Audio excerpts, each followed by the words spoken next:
तो hello friends, तो स्वागत है अपने YouTube channel education by Gupta ji में। तो आप सभी के लिए फिर से 30 मोस्ट इंपॉर्टेंट क्वेश्चन लेके आ चुके हैं दोस्तों, जो कि संस्कृत का है क्लास 12th वालों के लिए। तो क्या करना है, इसको आपको सही से ही नोट कर लेना है। सारे बोर्ड एग्जाम में पूछे जाने वाले प्रश्न है, 100% बोर्ड परीक्षा में इसी में से आने वाला है। तो क्या करना है, इसको आपको सही से ही नोट कर लेना है। अगर उससे पहले मेरे इस चैनल पर पहली बार आए हैं तो मेरे इस चैनल का सब्सक्राइब और साथ में बेल आइकन दबा दीजिए, ताकि हमारा कोई भी नया वीडियो अपलोड हो तुरंत आप तक पहुंच जाए। सारे बोर्ड एग्जाम में पूछे जाने वाला प्रश्न है।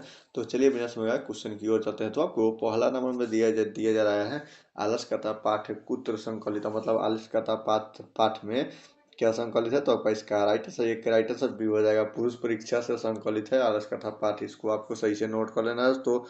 तो चलिए अगले क्वेश्चन की ओर चलते हैं। तो आपको दूसरे नंबर में दिया, आलस कथा पाठ से लेखक का मतलब आलस कथा पाठ के लेखक कौन है। तो आपका इसका राइट आंसर दो के राइट आंसर बी हो जाएगा, विद्यापति हो जाएगा।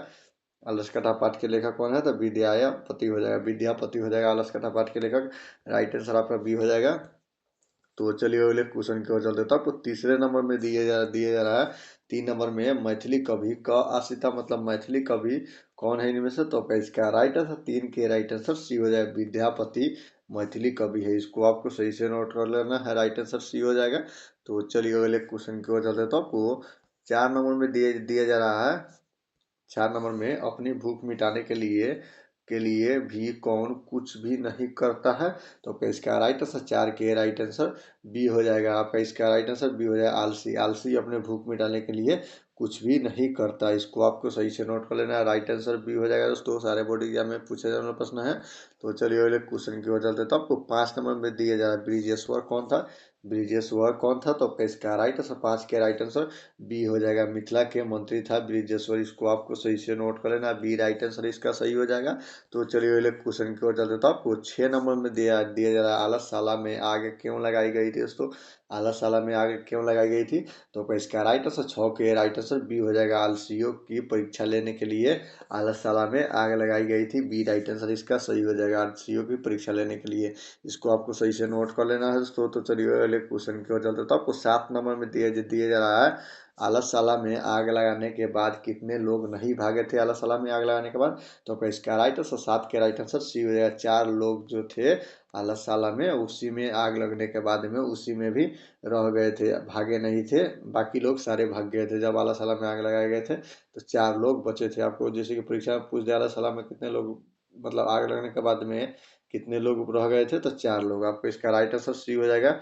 इसको आपको सही से नोट कर लेना है। तो चलिए अगले क्वेश्चन की ओर चलते हैं। तो आपको 8 नंबर में दिया है, घर में लगी आग को देखकर कौन पलायमान हो गए थे। घर में लगे आग को देखकर कौन पलायमान हो गए थे। तो इसका राइट आंसर 8 के राइट आंसर डी हो जाएगा, ध्रुव। तो लोग घर में आग लगे देखकर पलायमान हो गए थे। इसको आपको सही से नोट कर लेना है। तो चलिए अगले क्वेश्चन की ओर चलते हैं। तो आपको 9 नंबर में दिया, चारों आलसियों को कैसे बाहर निकाला गया था दोस्तों। चारों आलसियों को कैसे बाहर निकाला गया था। तो इसका राइट आंसर 9 के राइट आंसर सी हो जाएगा, केस पकड़कर चारों आलसियों को बाहर निकाला गया था। सी राइट आंसर इसका राइट आंसर है। तो चलिए अगले क्वेश्चन की ओर चलते हैं। तो आपको 10 नंबर में दिया है, आलस कथा ग्रंथम, मतलब ग्रंथ मिथिला के मिथिला में कौन मंत्री थे दोस्तों। आलस कथा ग्रंथ में मिथिला के मंत्री कौन थे। तो इसका राइट आंसर 10 के राइट आंसर सी हो जाएगा, ब्रिजेश्वर थे मिथिला के मंत्री। इसको आपको सही से नोट कर लेना है। तो चलिए अगले क्वेश्चन की ओर चलते हैं। तो आपको 11 नंबर में दिया, गौदान किस संस्कार का मुख्य कर्म है दोस्तों। गौदान। तो इसका राइट आंसर 11 के राइट आंसर सी हो जाएगा, किसान संस्कार का हो जाएगा। इसका right answer C right answer हो जाएगा। गोधन किस संस्कार का मुख्य कर्म है। तो केशांत संस्कार। इसको आपको सही से नोट कर लेना है। तो चलिए अगले क्वेश्चन की ओर चलते हैं। तो आपको 12 नंबर में दिया, कन्यादान किस संस्कार में होता है। तो कन्यादान जो होता है विवाह के समय, तो वह किस संस्कार में होता है। तो इसका राइट आंसर 12 का राइट आंसर डी हो जाएगा, विवाह संस्कार में कन्यादान होता है। इसका राइट आंसर सी डी हो जाएगा। इसको आपको सही से नोट कर लेना है।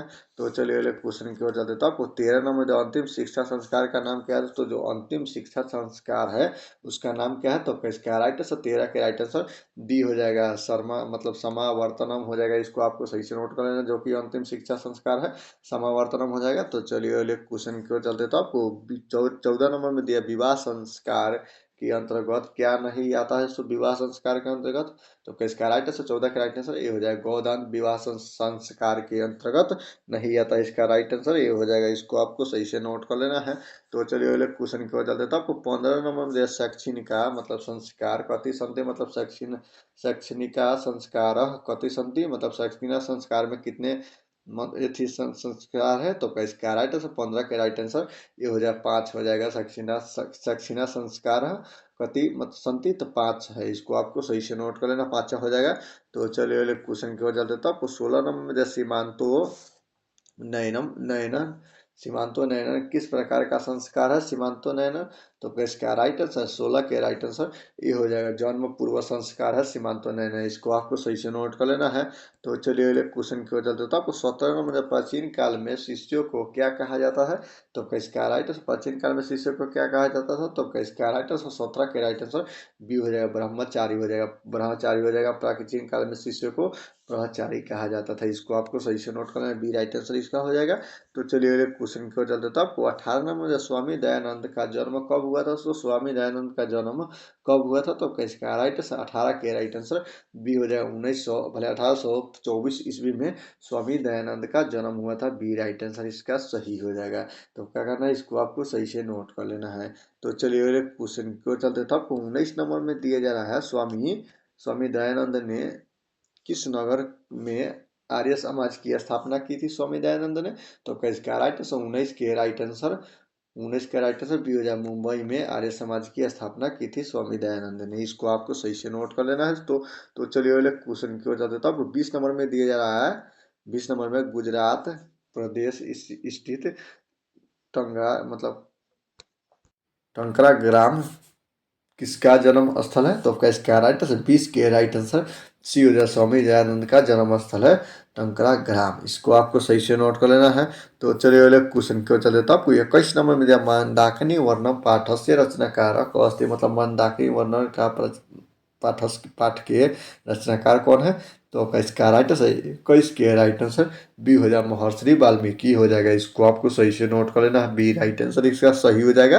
तो चलिए अगले क्वेश्चन की ओर चलते, तो आपको 22 नंबर में दिया है रामायणम ग्रंथस्य रचनाकार को अस्ति, तो आपका इसका राइट आंसर 22 के राइट आंसर सी हो जाएगा, वाल्मीकि हो जाएगा। रामायण का रचनाकार कौन है? तो वाल्मीकि हो जाएगा। इसको आपको सही से नोट करना है, सी राइट आंसर हो जाएगा इसका।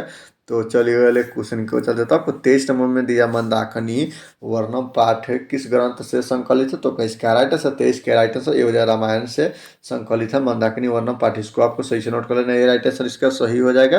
तो चलिए अगले क्वेश्चन की ओर चल देता हूँ, आपको 24 नंबर में दिया नदिया रूप, मतलब नदियाँ समुद्र में कैसी मिलती है? नदियाँ अपने समुद्र मतलब नदियाँ समुद्र में कैसे मिलती है? तो इसका राइट आंसर 24 के राइट आंसर सी हो जाएगा। नाम और रूप को दोनों को छोड़कर नदियाँ समुद्र में मिलती है, इसको आपको सही से नोट कर लेना है। तो चलिए अगले क्वेश्चन को चलते, तो आपको 25 नंबर में दिया विदुर नीति कस्य रचना मतलब रचना अस्ति, विदुर नीति में कस्य कितने रचना है? तो इसका राइट आंसर 25 के राइट आंसर बी हो जाएगा, महात्मा विदुरस्य हो जाएगा। इसको आपको सही से नोट कर लेना, बी राइट आंसर इसका सही हो जाएगा। तो चलिए अगले क्वेश्चन को चल देता हूँ, आपको 26 नंबर में दिया विदुर नीति संकलित पाठस्य नाम किम अस्ति, मतलब विदुर नीति के में संकलित विदुर नीति में संकलित जो पाठ है उसका नाम क्या है? तो इसका राइट आंसर 26 के राइट आंसर ये हो जाएगा, नीति श्लोका हो जाएगा, जो कि विदुर नीति में संकलित पाठ है, इसका राइट आंसर ये हो जाएगा, सही हो जाएगा। तो चलिए अगले क्वेश्चन को चलते, तो आपको 27 नंबर में नर्क के द्वार के कितने प्रकार के हैं जिनके व्यक्ति का नाश होता है? तो इसका राइट आंसर 27 के राइट आंसर सी हो जाए। 3 प्रकार के होते हैं नरके के द्वार जिससे व्यक्ति का नाश होता है, इसको आपको सही से नोट कर लेना है। तो चलिए अगले क्वेश्चन को चलते, तो आपको 28 नंबर में दिया है विनय को कौन मारता है? तो विनय को कौन मारता है? तो इसका राइट आंसर 28 के राइट आंसर सी हो जाएगा, कृति मारता है विनय को, इसको आपको सही से नोट कर लेना है। तो चलिए अगले क्वेश्चन को चलते, तो आपको 29 नंबर में दिया जा रहा है कैसे पुरुष सभी जगह सुलभ होते हैं? तो इसका राइट आंसर 29 के राइट आंसर ये हो जाएगा, सत्यवादी होते हैं, इसको आपको सही से नोट कर लेना है, ये राइट आंसर हो जाएगा इसका। तो चलिए अगले क्वेश्चन को चल देता हूँ। 30 नंबर में दिया दिया है बिना बुलाए कौन आता है। तो बिना बुलाए कौन आता है, तो किसका राइट आंसर, 30 के राइट आंसर सी हो जाएगा। मूर्ख, मूर्ख जो है वो बिना बुलाए ही आ जाता है। इसको आपको सही से नोट करना, सी राइट आंसर इसका हो जाएगा। तो उम्मीद करता हूँ कि वीडियो आप लोगों के लिए अच्छा लगा हो, और अच्छा लगा हो तो वीडियो कर दीजिए लाइक और चैनल को सब्सक्राइब कर लीजिए। जय हिंद, जय भारत।